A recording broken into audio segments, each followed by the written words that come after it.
Why is Hex better than Bitcoin? Well, first of all, it's the fundamentals of the code. The fundamentals of the code are better than Bitcoin's fundamentals. The inflation model is better than Bitcoin's inflation model. The staking feature is better than a mining feature. It's new tech versus old tech. It's decentralized versus centralized. Yes, all of those things.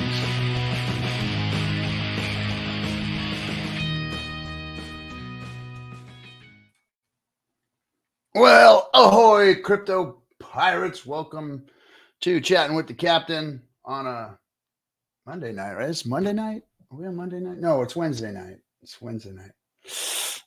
You know what? The only reason I knew it was Wednesday night is because I got a massage today. I get massages on Wednesday. So I remember that. And that means today is Wednesday because I don't know what day it is anymore.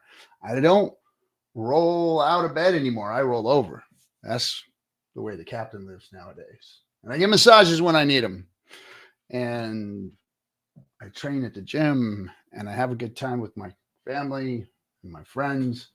And this bear market has been good to some of us. Now, to the rest of you, the bull market's here and we all know it and we've all seen it, right? My goodness, the moves that I'm seeing in Ethereum right now. Woo! Oh, we saw all those Bitcoin moves, and what happened to Bitcoin? 64K, right? 64K Bitcoin. Is that where we were at today? Didn't tap that somewhere? I know it was over 60.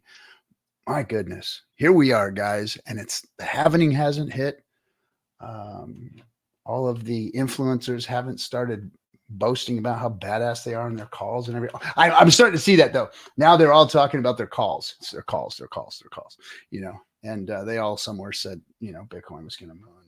Here it is, so they get to call it. So, but anyway, welcome, chat. Thanks everybody for being here. All of you, all the people that hate one another that are in my chat room, and you know, I love all of you. That's the way it is. Sorry, that's just the kind of guy I be. I don't discriminate with my friends, and I don't dislike people just because they do shitty stuff. Comes a point where you only do so much to me, and then you got to go. But anyway, let's talk real quick about Vegas. Vegas is coming up next weekend, not this weekend, but the following weekend, March 6th through the 9th. We'll be in Vegas. We've got Top Golf. We've got you name it. Oh, there's only 5 tickets left. There last night. When we were talking about the karaoke event, there was 11 tickets. Now there are only 5 left. Axis and I are going to do a Neil Diamond duet together. Yeah, right. Let's see if that happens. Anyway, we're going to go have a good time there. Everybody's welcome. Get your tickets. There's only a few left. And that's going to be on, there it is, March 6th through 9th. Karaoke ticket. 5 left. I didn't even read it. 13 seminar tickets left. Seminar is going to be rocking because I have been building the AV kit for it all day, all damn day. I had to pull apart the studio. Thank goodness it's working. I can't believe it's working. But I had to pull apart my studio so that half of it can go to Vegas to produce the event. You know, ridiculous amounts of money for audio visual. I'm like, no, I've got some. Big mistake. I should have paid for the AV. But anyway, there it is. The PulseChain Tour Top Golf is sold out. And you can't. That's right. I was gonna tell everybody just go there and hang out, but you can't. You can't go hang out because they charge you just to get in. So, and plus, Kaylin would absolutely destroy me if I told you guys to do something like that. I forgot to turn on the sign. So these are the events. Go to PulseChainTour.com. Get yourself in here and come hang out with us in Vegas. It's going to be a good time. Dollar cost will be there. Coffee's going to be there. Hexo's busy. He's not going to make it, guys. I'm sorry. Hexo's kind of wussed out on the whole Vegas thing. His wife wouldn't let him go. He's got like things to do. She's making him do stuff. So we know who wears the pants in that family. For sure. All right, everybody. Well, we've got a show tonight that I'm going to bring some people that I like to say are my friends. Why? Because as I'm touring around the world, These guys have been showing up and helping me out with the PulseChain tour, and they're building on the ecosystem, and they've done some really cool stuff already. And they've supported the tour immensely. Like, they put their money where their mouth is and helped with the, all the way from the crypto spot guys going out there with the vehicles, helping them put names and stuff on the vehicles, helping us with our backdrops and all that good stuff. So I'm thanking these guys here first for supporting us and for building on the ecosystem and bringing adoption to it and making some pretty cool stuff. And we're going to talk about that here in a minute. They've got a product called Barista, but hey, here's all the fellas from the Magic Carpet Ride. So our good buddy Triple Dad, how's it going? Good. How are you, bud? Oops. And J Money. What's happening, fellas? How you doing? Good. Busy. Second stream today. It is. Second stream. Oh. Yeah, we did our own earlier, highlighting another team and what they're bringing on to PulseChain. So it's been a busy day. Did an AMA over there? Yeah, NFT thing. It was kind of cool. Oh, NFT and a mobile game coming to PulseChain that interacts with tokens on PulseChain. So it was pretty cool. We learned a lot about NFTs today. It was the builders of the. It was the builders of the Beatbox marketplace. Okay, Beatbox guys. Okay. Yep. Nice. Yeah, nice dudes. So let's talk about all you guys first. Let's go all the way back to Hexagon history and where you guys started out in this ecosystem. We don't have to get into the crypto stuff. Let's talk about Hex. Let's talk about where you guys came in and what it was like for you and how you guys kind of put this trio together and all that. Wow. Do you want me to go first? Yeah, go ahead, Ty. Sure. You're the boss. So they say. I don't think so. Got into crypto in 2017, got burnt by ICOs, put all my stuff on ledgers and basically walked away with a small amount of Cardano that I left on an exchange. When I say small amount, like $15, and walked away for a couple of years. And then Dave, who's on our team, real life friend who I met through Clash of Clans a long time ago, maybe 10 years ago, gaming. He's like, you got to come back to crypto. So I came back, started making the same mistakes, following the wrong people on YouTube, and somehow came across a H stream with 4 other chaps on there, and he stood out because of his top hat and the things he was saying that just resonated. It was like, man, this guy's speaking like nobody else. And it just captured me to the point where I had to like do a little research. And then that happened 5 days into the PulseChain sacrifice. So I liquidated everything I had, sacrificed it for PulseChain, joined the PulseChain Telegram, and met a whole lot of great people in there. But then I started talking about Hex, and I'm like, what's going on here? I thought this was PulseChain, so then quickly learned about Hex. Met Papa Boner. I love security, so we hit it off, and we went down the rabbit hole on. He taught me everything about security, like way more than I thought I knew. And then we just started teaching people about security in there for hours on end, with ID Block and these guys. And there was a range of people in there day in, day out, like 10, 12 hours a day. And the rest has been history from there. We started our own YouTube, gave people a voice to talk about what they were doing on PulseChain, did some community facilitated sacrifice pools. And yeah, it's just been a whirlwind from there. Yeah. When did you come up with the Magic Carpet ride? I did. The boys laughed at me at first. I did. And that was, of course, that was right after Richard mentioned it, right? Like, hey. Of course. Yeah, it wasn't like I just plucked it out of thin air. But, we wanted to be the opposite of a rug pull, so I just thought it was fitting. Yeah. No, it was fitting. It was like, it was one of those statements that it was like, yes. Yeah. Because if you go back that, like Richard always like laid out little breadcrumbs for us, like all the way back from, before he launched Hex and everything, he would say things and we'd be like, oh, what did he mean by that? And then it got so bad, like the Hexagon community, like we would like have think tank rooms about all of us talking about what this meant and what that meant and reading between the lines. And like, they would go so far as to like pull codes out of names that he'd call things and stuff. It was ridiculous, you know. And 90% of it didn't happen, but it was fun. It was a lot of fun. So all right, so you come up with the name, and then what was your guys' like first deal after doing the YouTube stuff and whatnot? So what we started doing, we all meet. Ty and I, J Money, a bunch of other people, we all meet during the PulseChain sacrifice phase in the PulseChain Telegram room, right? And every now and then, some of you guys would pop in there and let Hexo talk, let this guy talk, right? And we'd all listen and glean what we could, right, from this community. And we started getting a feel for this thing. And when he announced when RH announced that there was going to be a pancake swap, I was full tilt boogie because I'm a degen, right? That's how I got here. I was all over Phantom, all over AVAX, all over BNB, buying every kind of food coin you could think of and turn it into a pile and breaking that pile up and moving it over here. That's what I did, right? And one of the guys that I followed, on YouTube, he said, "You know what, guys? I don't know if you know this, but I didn't make all my money in drip. I made most of my money in Hex. That's where it all started, and that's what started me. That was a guy named Thomas G, right, on YouTube." And I said, "Okay, I'm gonna go take a look at this," and that's where I run into these guys in that Telegram room. We start getting together and forming a pretty tight-knit group. I'm spending more time with these guys than I am my wife, right?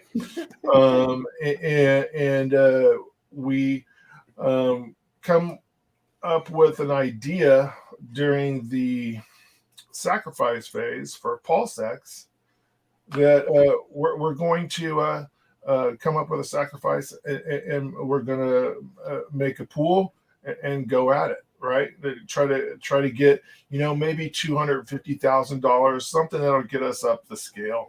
Just a bunch of buddies. Well, we go on stream after we're doing all of these security videos and talking to a few small projects.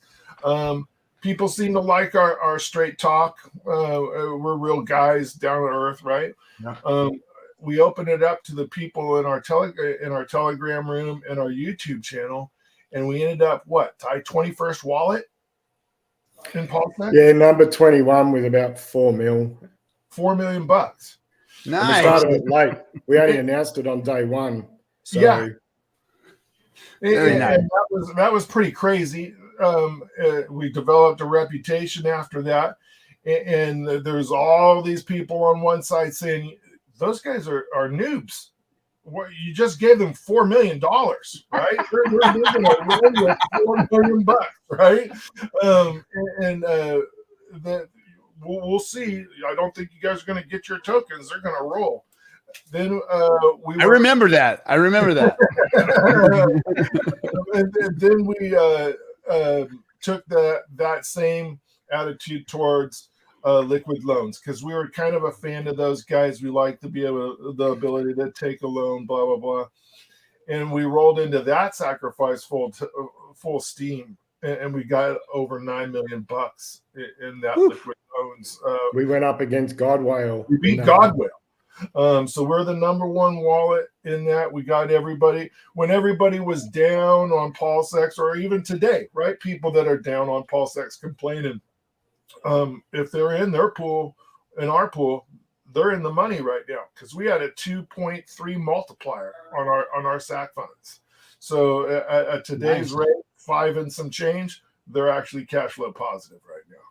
And that's how we rolled. We started taking there. We moved some of those skills over to Power City, helped them fundraise and develop that team a little bit. Stayed there for a year, and then Ty and I. That's what confused me with you guys, was that you guys were this group and you guys were kind of like jumping around, and I was trying to see who these people were and these people were, and then you guys were in the middle of all of it doing shit, and I was like, God damn it, what the hell's going on here? We're the misfits. Yeah. Oh, It looked for a while. It looked for a while like we were hired guns for sacrifices, but that's not the case. that's what it seemed like. But that's not the case. You know, we did help the PP. We lost like that a little bit. We did that for 9 Inch, and more. We did also helped Internet Money, and I'm glad to say that almost every project we were involved with was great to their community, got their tokens. All but one of them is pretty cash flow positive right now. And KG has gone through the roof. That token time has gone exponential, right? It's a world difference. And don't leave out the product in that space, because I mean, let's face it, the wallets are wrecked right now. I mean, it's just a mess out there, and just can't get anything to work right, it seems right now. But KG's a zealot. Right, KG's a true believer, right? Mm-hmm. And that always helps if you're trying to pump your own product. Yeah. Yeah.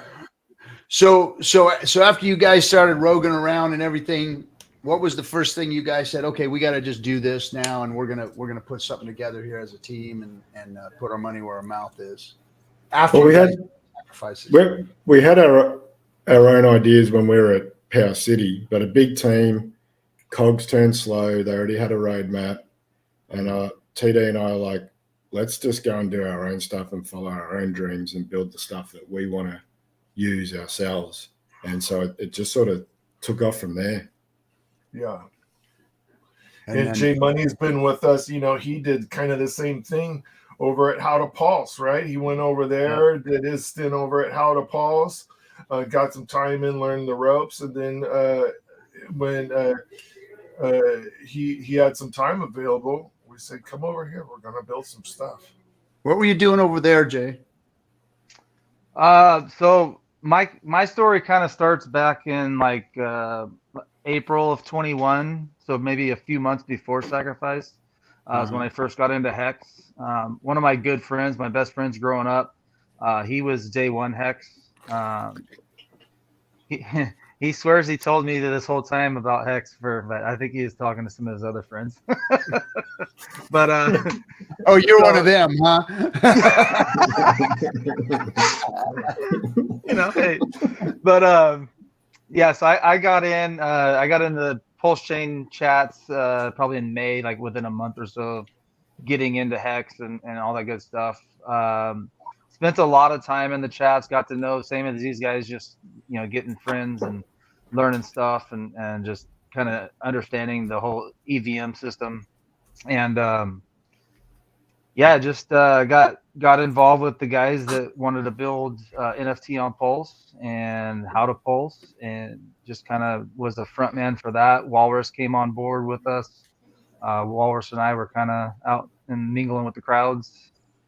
For those guys, we put a bunch of blogs and how-to videos together, and those are still on How to Pulse today. But yeah, I kind of just stepped away, moved on from that venture. Those guys, you know, went on to finish up the NFT on Pulse, and that's launched and running out on PulseChain now.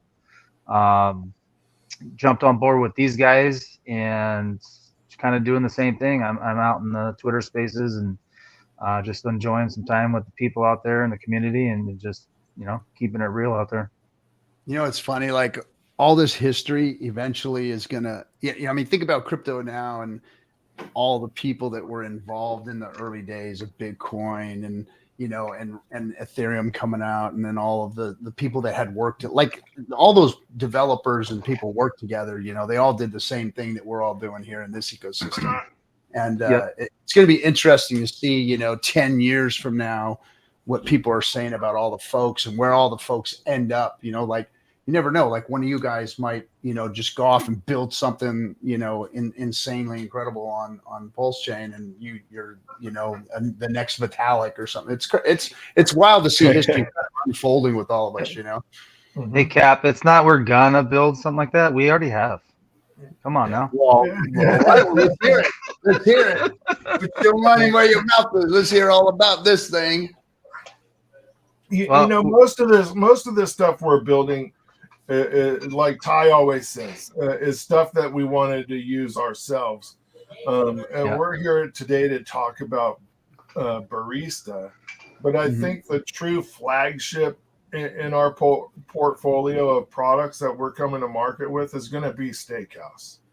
And that's a grouped, pooled steak mechanism that's different than anything else that's out there right now.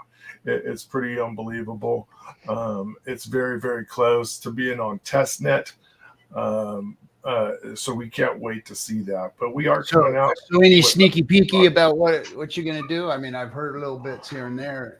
I sent some sneak peek videos to Kinetics, and then I deleted them about 30 minutes later. I said, "Hope you got to show RG. I have to remove them."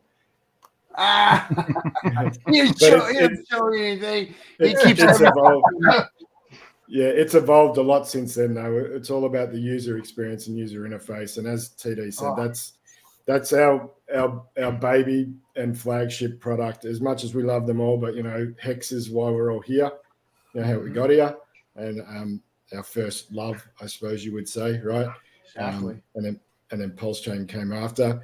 But we believe in Hex on Ethereum, and that's how it started.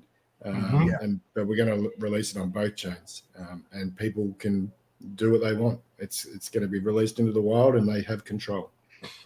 Very nice, very nice. Cool. Well, so you guys have been working on it for a while. We'll have the full food court for you, so you can eat wherever you want. Right on.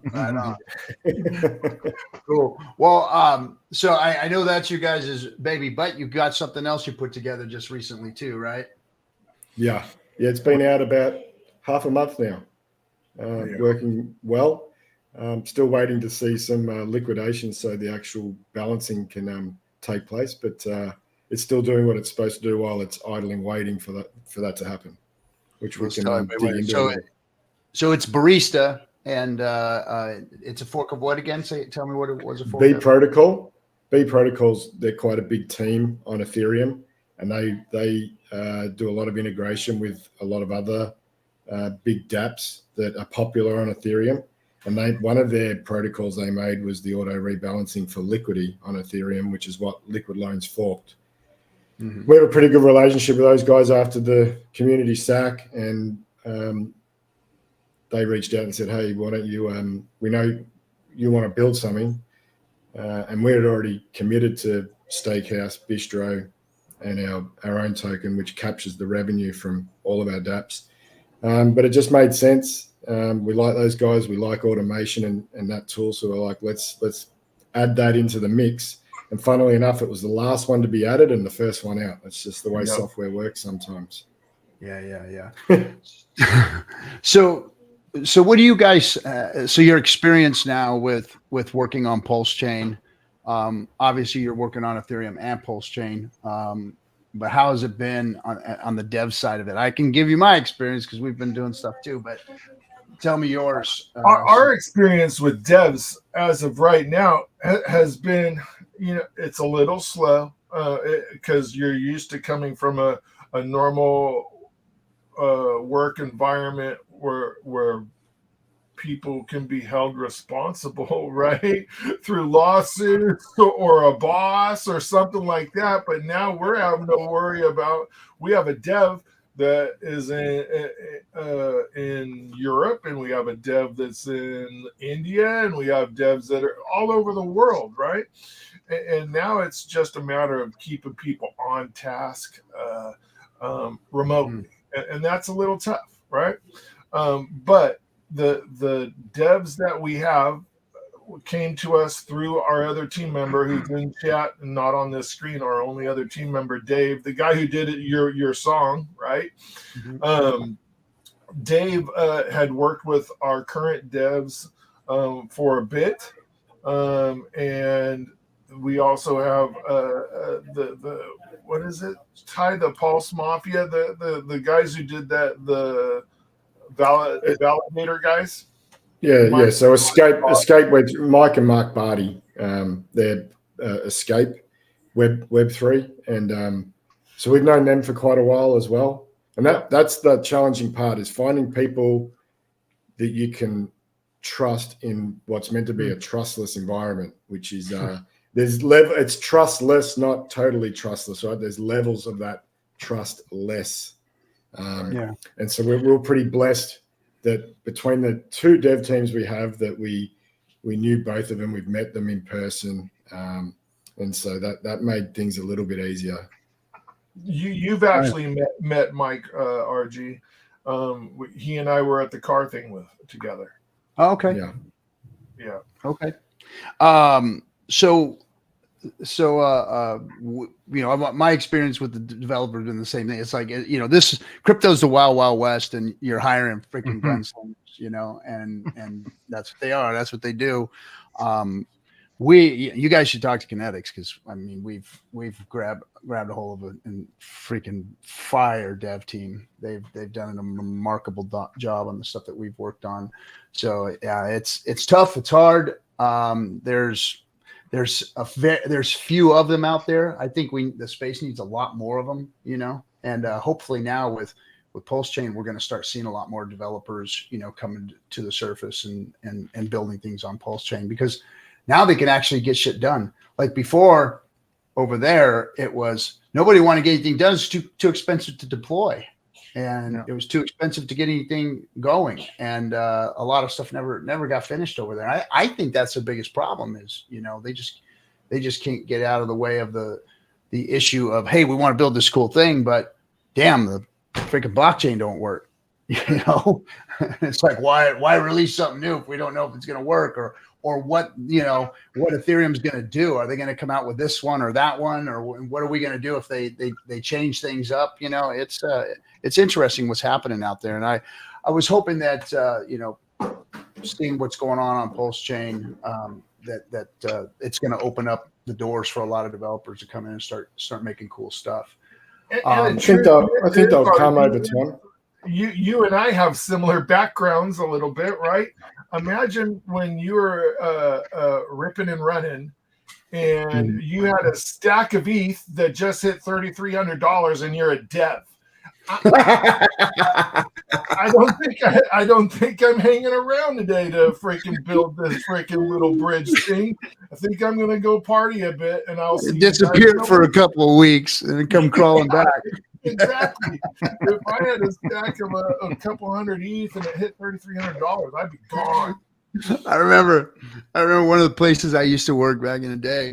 It was like they wouldn't pay their guys on Friday because they wouldn't show up on Monday. You're right.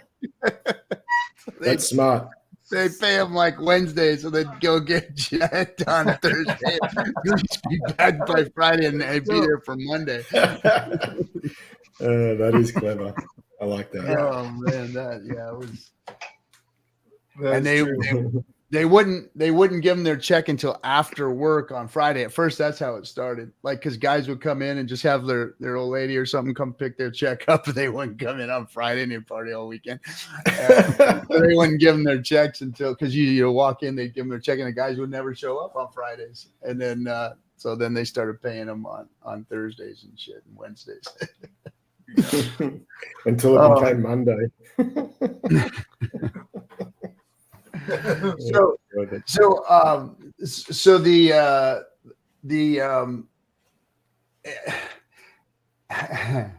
how you guys have been successful in setting up pools for everybody and helping the community out with that. That was cool. How lucrative? I mean, let's be honest. How lucrative are these projects? I mean, I haven't seen anything, like knocking my socks off yet. Of course, my hex stakes and everything else have outdone anything I've done in this space. How about for you guys? Define lucrative. Like pay the bills? No. We haven't. That's what I want everybody to understand is that, we're trying to build things. We're trying to do things. Everything that we've built, has been an add-on to the community, a little extra thing for somebody to, to help the community out versus, trying to do something that's going to suck value out of it or whatever, some meme coin or whatnot, you know. And I don't have anything against meme coins. It's just that, you know, they're marketing plays or whatever. Right. But like the functional stuff, I've never seen anybody like, you know, freaking telling me in the behind the scenes, man, we're killing it. We're just crushing it, you know, because you know I dig into my pocket to pay all the bills for the businesses that we have, and it hasn't been anything super special. So I just wanted to hear you guys' take on it. Nothing's going to be cash flow positive till it sits and marinates for a while, right? So the tools that we have, like Barista, Bistro, MCR, those things aren't going to kick a lot of cash ever, right? But what fees they do kick towards us, it goes all towards the MCR buffet. And if you have the MCR token, which will be out here shortly, and you have that stake, you're participating in the fees. And we have set up this whole structure, so we don't get a skim off the top and then send it to the stakers. We have coins. We have to stake them to get paid, just like everybody else. Mm-hmm. That's how we roll, and that's how we've rolled through everything that we've done. When we did the pools, we didn't take any fees in the pools. We didn't take for PulseX and liquid loans. So that's the kind of things that need to be said too. All of them. You say that, oh yeah, we created pools. Boy, there's a whole army of narrative out there that's going to be, oh, them fucking guys, they were taking money from people. So you actually, you know, did something for the community. And check this out.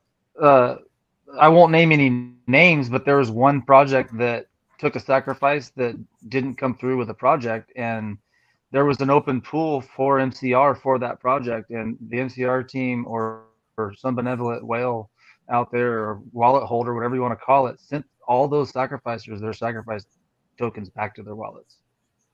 That is true. Nice. Very nice. Yep. So that was part of our brand building. That's the kind of stuff that people need to understand and hear, you know, and put it on the record, you know, that, hey, this is what these guys said they did. And, you know, you can check if you want, go check the blockchain, because it don't lie. Right. And you know, and we stand behind what we did and what we said. So, you know, I think that's enough for the community to hear, is that you guys are doing things like that. And then the other thing is, we didn't charge a fee, but we built a brand. Yeah. We did build a brand. That is true. That's what we're all kind of trying to do. You know, we want to bring adoption. We want to bring, you know, a brand and put our stamp on this. Because I mean, my biggest, you know, take out of all this is being part of history, being part of crypto history that is going to change the face of crypto, in my opinion, and change the face of money eventually, you know, and I want my brand to be on that. I want the things that we've done here and the people that have worked hard to be able to say, hey, yeah, I was part of that, you know. Right. And on top of that, we're making mad gains. So you know, being involved in the ecosystem itself. But as far as like the projects that you guys are bringing, the things that you're doing, how do you feel that you guys are benefiting the community? Because here's the thing I hear from a lot of like the dyed-in-the-wool diehard Hexicans who are, you know, straight up Richard Hart maxis, Hex maxis. I mean, I am myself when it comes to the cryptos, but when it comes to, you know, building on it, Richard's always said, hey, go do stuff, you know, go build stuff. So I always give everybody the opportunity to talk and speak of what they're doing. And then I like to know what's going on behind it. You know, is it diluting the ecosystem, or are you bringing value to the system and value to Hex and building something on Hex that's making it better? You know, what's your guys' value add, your value statement? We have always said when we did our pools that we want to swim with whales, and together we can, right? So when we did our pools, that was the whole purpose of it, was to sit there and figure out a way where we could all band together and put a freaking number out there that would shock the guys who have Genesis Ethereum in their wallets, right? that's what the whole gist of this whole thing was. And our first project that we ever thought about was Steakhouse Hex. It's all Hex related. And we took that same mentality and we put it into a Hex platform, thinking that what if we could all put our Hex together, get the biggest, bigger pays better bonus that we possibly could, stake that together, get all of those rewards together, and now we're getting the same APR as Godwill's revolving stake or whoever's 45 days stake and skim some, right? We're sitting there in a position with those guys, and possibly even a better position. They may not care about the $800 to unstake that stake, right, on Ethereum. But if we have a whole bunch of people in that pool, that gas gets split amongst all of us. So we're actually cash flow positive. We're in a better position than had we have gone with that same size bag by ourselves. So swimming with whales has been our motto since the very first pool we ever did. So really, for me, the ethos is just that, right? Like any given project or community, there's one or two really large whales. There's maybe a dozen mid-sized, and then you have everybody else, right? There's only enough room at the top for a handful of people. So pretty much anybody that gets into a crypto project after those first dozen or 24 people are the smaller fish. And the ethos of our whole branding and everything we do is looking out for the little guy, bringing the little guy up to that next level and grouping him with somebody else, right? So like the barista things, not so much that, but more so the steakhouse is the big seller on that one. Just being able to take that bigger pays better bonus and get everybody to split the fees. It's just with Ethereum gas prices and stuff, it seemed like the right thing to do. And Ty and I were doing that with our channel too, right? With Magic Carpet Ride channel, we were going and finding little projects that weren't getting on Coffee's show or any of the other big shows, right? I went and I talked to the guys at the Pulseolorians, and they were surprised I was even hitting them up, right? Well, you want to talk to us? Sure, we want to talk to you. You're bringing something to PulseChain. Let's talk to people about it. We're not going to endorse you. We're not going to say this is an awesome product, but I would like to give you a microphone to sell your wares and why we should look at it. That was the very first NFT I ever owned. They sent us a helmet for giving them some time, nice. Which was kind of cool. Well, I mean, and that's, you know, where being the guy that, first started, streaming publicly as far as, having public streams with people just coming on and we had scams that came through our door and none of us, we were all very leery of things at that time. And then scam. So it was like, all right, that's it. We just got to back off of all these things and sit back and wait. And so it just turned into that. And then as Richard was, it was one thing when Hex was out and we were fighting the whole crypto space. And, that was the focus was, getting Hex up to number 3 on, CoinMarketCap, which of course it never got up there, but on other platforms it did. And watching the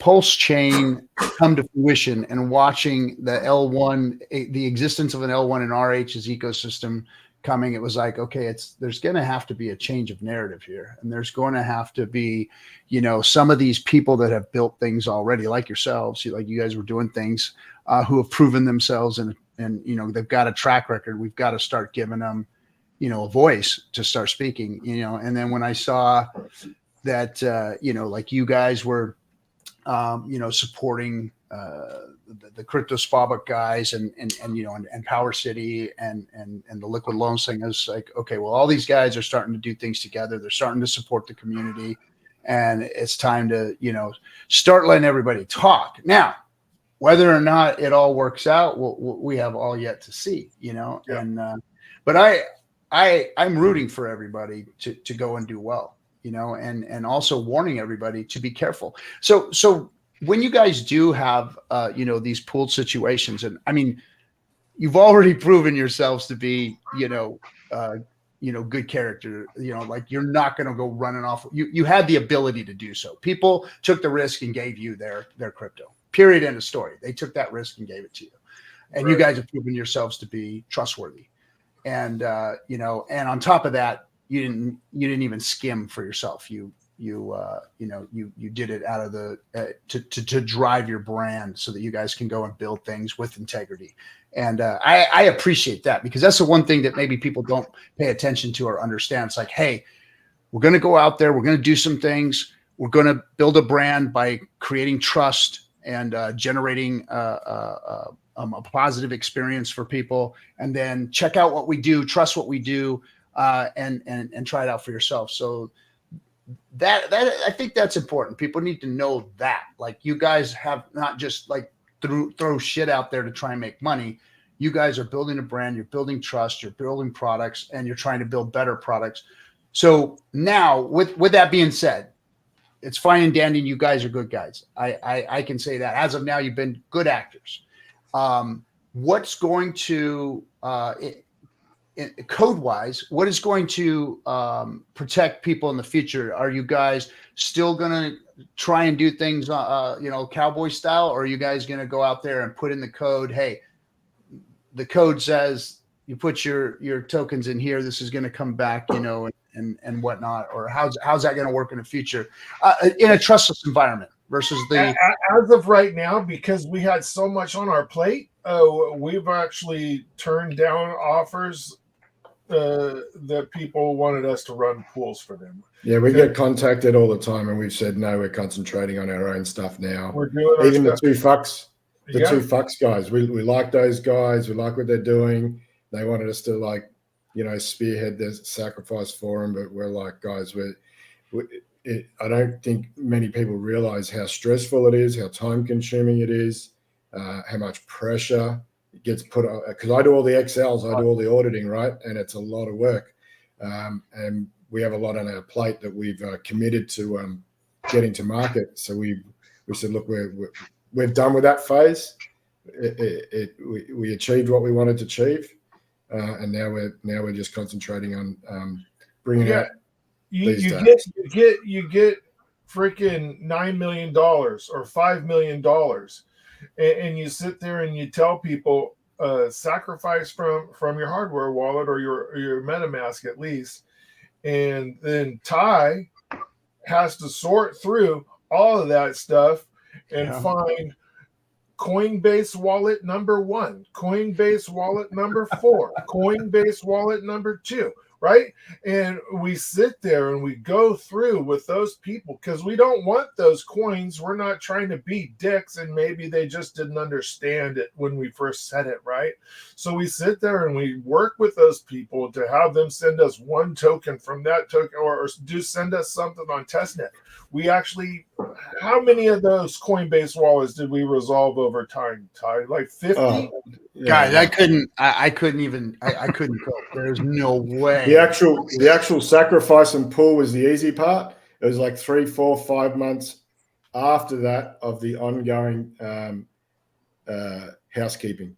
Oh my gosh. To answer your question, hell no, we're not doing any more off the hip sacrifice pools. If we do something like that in the future, if there is an opportunity for something like that for some other reason, it'll be a guys, smart I know, man. I would me and Hexo a long time ago, we would get, donations like, hey, we want to, give away some hex on your show and stuff like that. And it got to where after the Bunga Bunga incident, I don't know if you guys remember that. After the Bunga Bunga incident, it was like, no way, no how are we even going to deal with giveaways or doing anything like that where we have to monitor stuff and take in, wallet.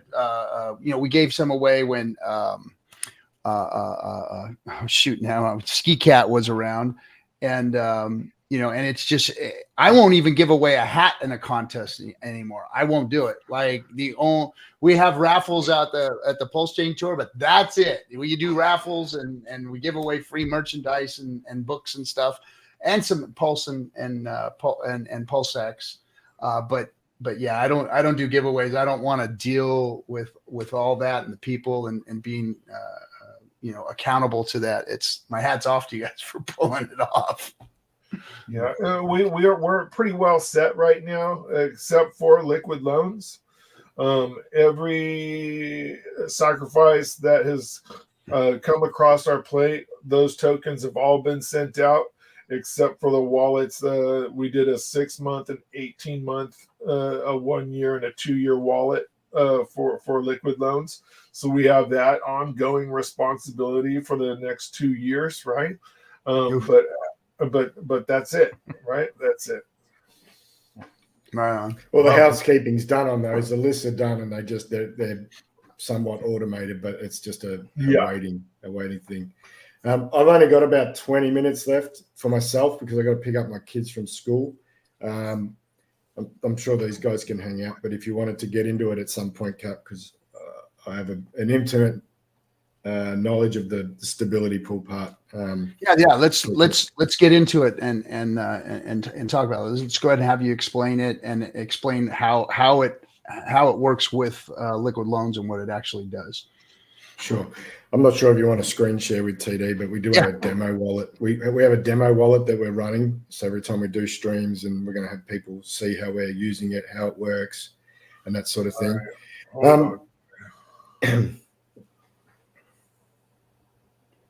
J-Money, you going to pull it up? No, I'm going to pull it up. Hold on, guys. I do stir up the guys at Liquid Loans all the time that our DApp looks better than their DApp.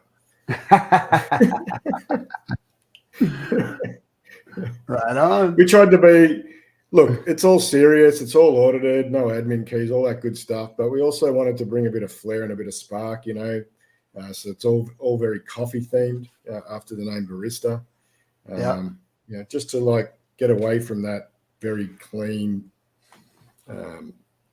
plain style of look that everyone's been doing. You got that up, TD? There you go. There it is. Cool. I'll pull it up now.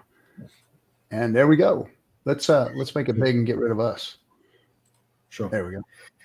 So probably important for the guys watching the stream or afterwards, the borrow section and the liquidation section are strictly pass-throughs, like front ends for liquid loans. So we haven't added anything to the contracts or anything there. So if you do something on our front end for that section, it'll show up on either. Like whether you do it on liquid loans or on Barista, the numbers are going to be the same on either. Think of it like doing a Hex native stake, but doing it through app.icosa or Hex Scout as opposed to the official one, right? It's just a front end for those two sections. So what you see is what you get. We have a couple of little front end mechanisms that I think are a little cooler, where you can play around with the numbers, and it's not governed by the amount in your wallet, but it is strictly just so if liquid loans went offline for half an hour, the front end, you could still use our front end for the borrow and the liquidation section. Looks great. Yeah, I like it. Looks good. Thank you, bud. And I like this. I like seeing that 437% ICR on there. Well, this is our demo wallet, and it's my money. And I'm not interested. You want to keep it real safe. So degen responsibly. Yeah, we are going to degen responsibly with this, but we have created this wallet just to give people a feel and take them step by step how this works. And when we have, if you guys come out with something and Kinetics comes on, maybe we take some of our loan yield of that day and we buy something you guys are selling, right?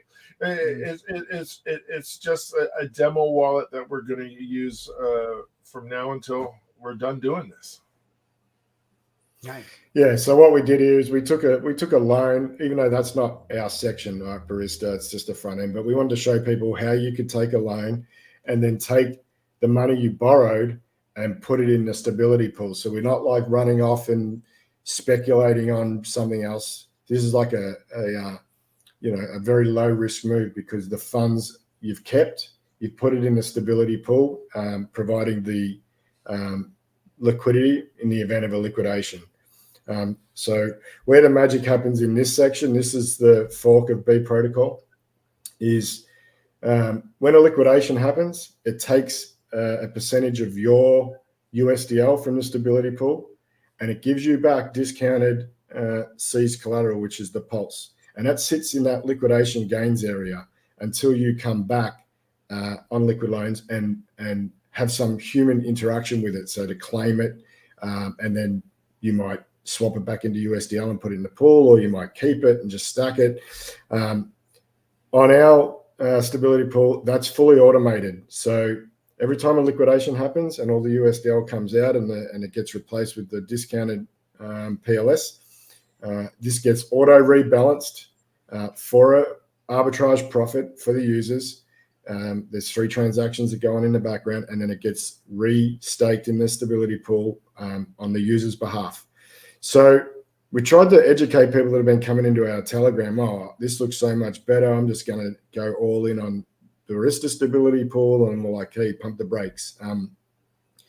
You need to work out what your outcome is, because it's not a binary choice, all Barista or all liquid loans. And the easiest way to explain this in layman's terms, if you want max exposure to Pulse, then you really want to be all in on liquid loans stability pool, because it takes your USDL and it gives you discounted Pulse. So that's think of that of like a DCA buy on every liquidation. Okay. And then you stack Pulse, and you never do anything but stack the Pulse. If you've already got a massive bag of Pulse and you want a safe play, then you would be all in on Barista, because you don't need any more Pulse and you just want to build your USDL in the stability pool stack. So it just goes up and up and up, and you get that arbitrage opportunity anywhere from a couple of percent all the way up to like 9.5, depending on the market and how large the liquidation is, because it has to sell it in chunks to avoid slippage and those type of things. And you just get the safe play of stacking stables. But again, that's all or nothing one way or the other. What if you like, oh, well, I want a bit of both? So you can just split your USDL and go, I'm going to go 50-50 or 70-30, whatever outcome you're trying to achieve. So it's not all or nothing, guys. You don't have to be all Barista or all liquid loans. They're here to complement each other, these tools. And you should work out what you're trying to achieve, and that'll help you decide where the best play is for your circumstances, if that makes sense. On the wallet that's not my demo wallet, I'm all in on Barista's stability pool. And instead of waiting for liquidations to happen and DCAing down, I'm just keeping all of my money in that stability pool. When I think it's gone down and it's bottoming out, and I usually have a target for that, I'll just exit some funds out of my USDL and just buy it off the market. That's how I've been doing it. Yeah, probably important to note. Probably one of our biggest questions is, okay, you've got this DAP. Do I get the same rewards as liquid loans? I would imagine the answer is no. You guys must scrape or tax some because you've got this DAP. You wouldn't be doing it for nothing. Actually, the kickback rate, which is what it's called in the official B protocol and the SDK for liquid loans, is adjustable. We've made it not adjustable. It's locked at 100% kickback, so we don't tax or take any of your loan rewards. Whatever you would earn on liquid loans, you'll earn the exact same amount on Barista, so it's 100% pass-through. And that's like your incentive token for providing the stability and waiting for liquidations. So, yeah, same pass-through there. And then same with the loan token. If you put that in our staking mechanism, you get the same redemption fees and the same issuance fees in Pulse and USDL as you would in liquid loans. There's no scraping or anything. But we did add our own incentive token called Beam to this contract. Just gives us the ability to have some flexibility in the future, because we have tied this coin into future utilities for our NFT projects, which have utility as well. And for Bistro, which is an OTC marketplace, by having been and staking been in our OTC marketplace, you will reduce the fees you pay on trades. So Bean does have a future use. Right now, it's just fun memeing it. Shortly, it will get gauged on Fux, which means you can stake it there and you can earn Fux yield on top of your Bean. So you can get loan for free, Bean for free, and put it in the appropriate places and keep earning yield and scrape some of them, get that passive return. And it also gives you a place to park your loan token. So if you're one of these guys, right, that has a $1.9 million loan of USDL from 60 billion Pulse, right? Oh, goodness. That guy's parking that money here and earning yield, guaranteed, with a significant portion of that money, right? And he's earning boatloads of loan token, boatloads. Okay. This number has been in the twos before, 4 zeros and a 2 instead of a 1. And it's gone up. It was a 9. It was 5 zeros and a 9 earlier today. Okay. So if you want a place to park that loan token while the price is recovering for loan, park it here and earn yourself more tokens. That's a no-brainer thing for me. If I have a place where I can park my money while it recovers or goes back up in any form or fashion, and I get yield on that, that's awesome. I'm down for that every day.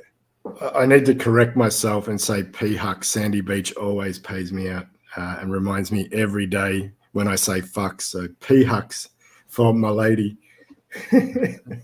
P-Hucks, yes. Yeah.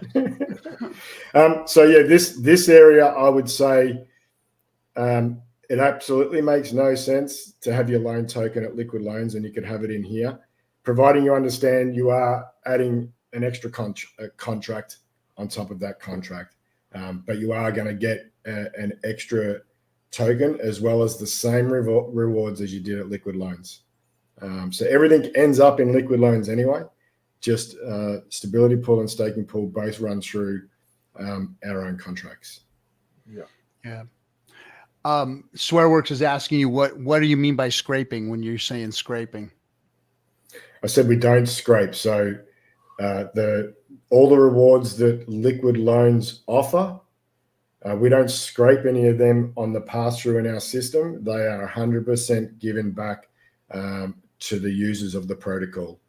So by design, Liquidity has a SDK front end. They allow people to fork and make up multiple front ends, and they have an adjustable mechanism in there called kickback, and you can adjust it. So if you went to their DApp and saw all the front ends available, it actually shows the kickback rate that all these different companies are offering, and they're 98, 97, 99, 100.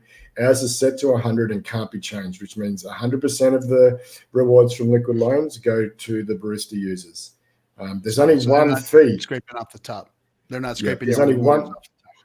Exactly. There's only one fee in the entire system, and that's in the stability pool, and it's only when it does the rebalancing. The fee's 1%, and 100% of that 1% goes to the MCR stakers, the staker class. So we don't even scrape the 1% fee. That goes, 100% of that fee goes to the stakers, and we sack for our own project to get coins to stake in there to earn the fees.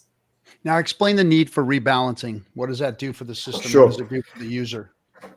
Yep. Well, obviously I touched on for the user, whether they want exposure to Pulse or USDL, if they're risk on, risk off, those type of things.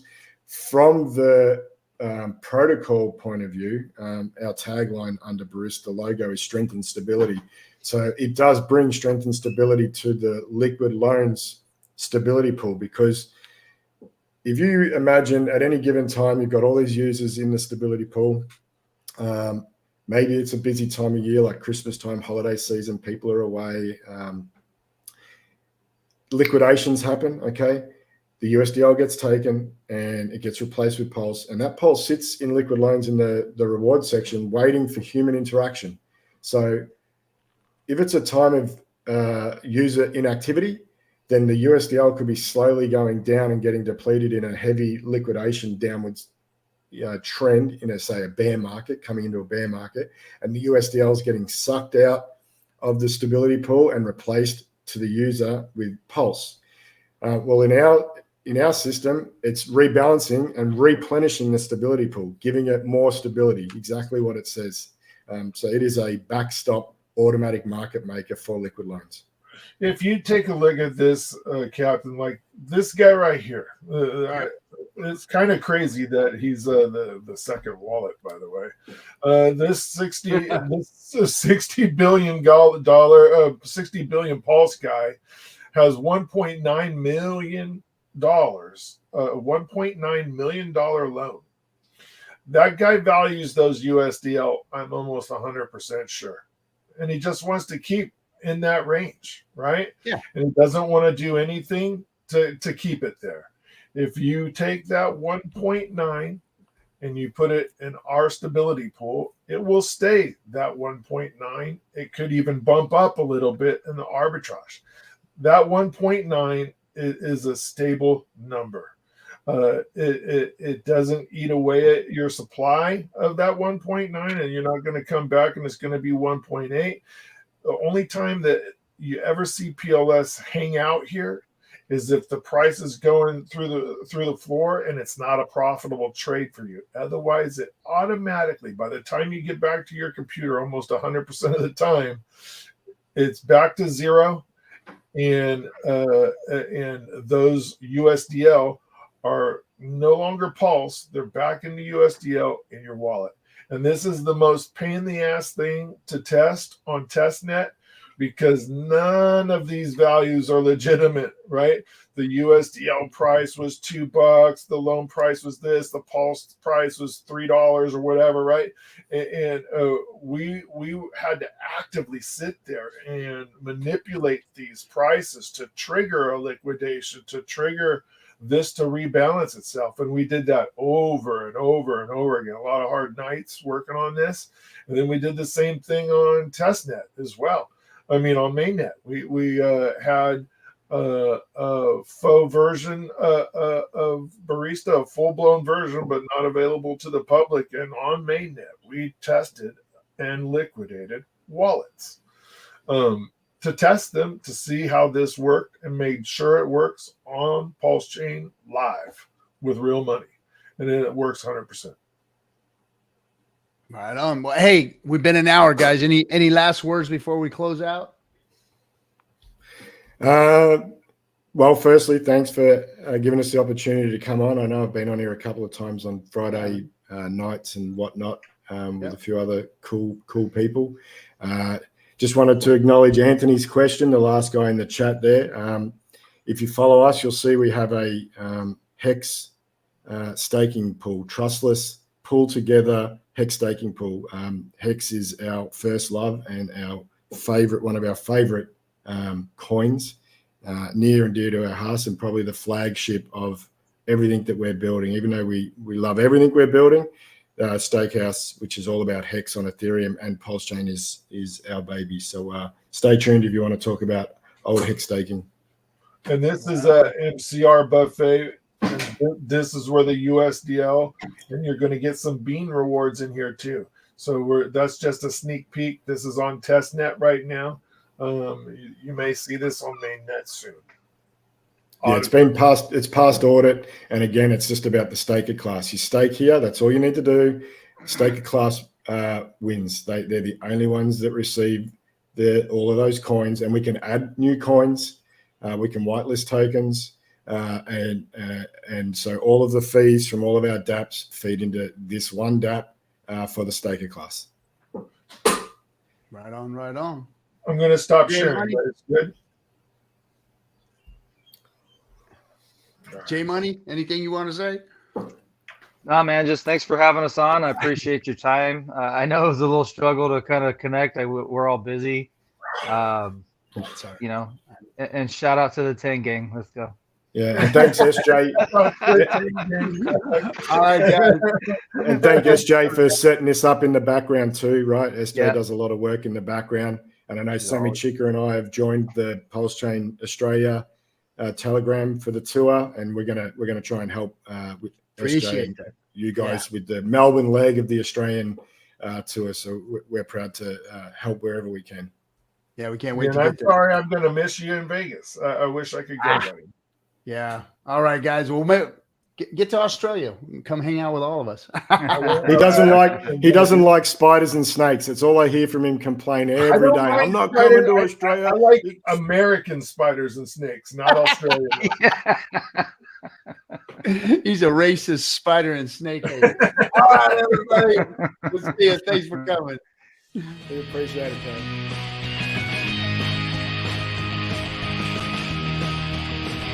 Why is Hex better than Bitcoin? Well, first of all, it's the fundamentals of the code. The fundamentals of code are better than Bitcoin's fundamentals. The inflation model is better than Bitcoin's inflation model. The staking feature is better than a mining feature. It's new tech versus old tech. It's decentralized versus centralized. Yes, all of those things